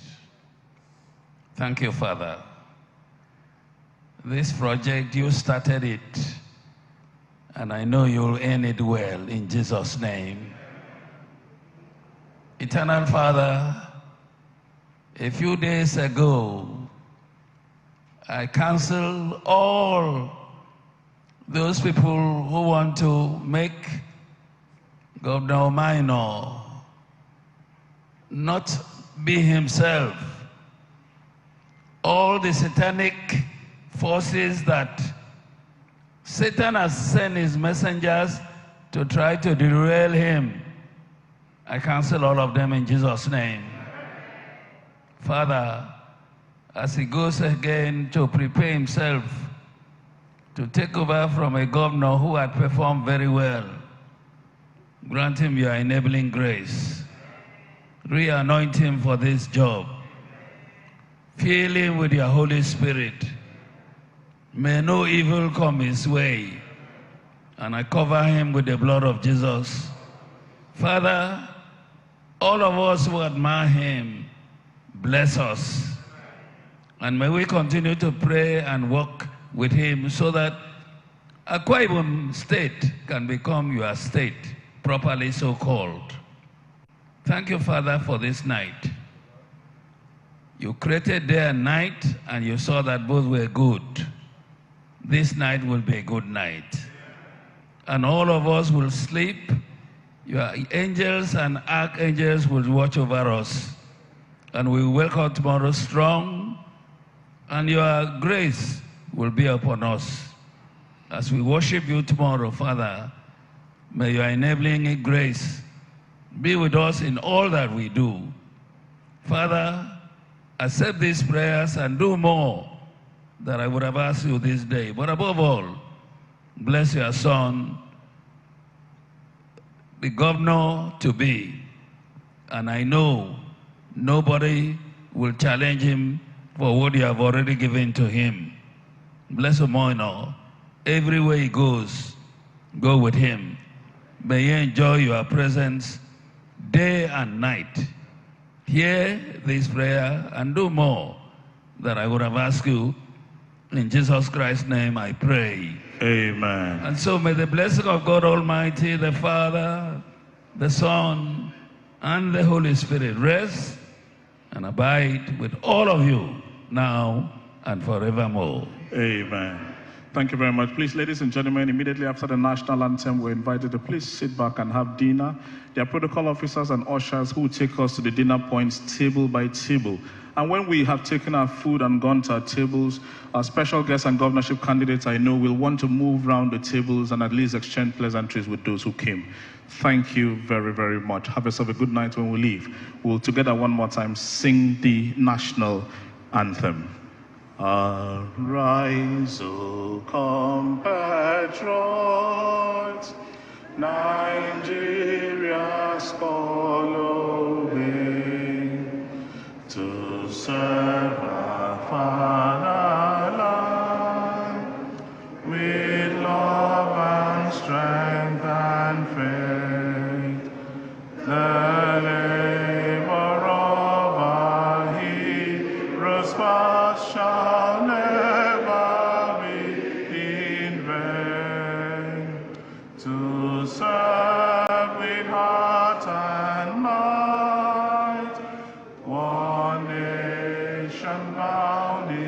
freedom, peace and unity. Thank you very much, ladies and gentlemen. Have yourself a good night. Have yourself a wonderful dinner. Copies of the Arise agenda is also going to be shared to us. God bless you, and God bless Akwa-Ibom State.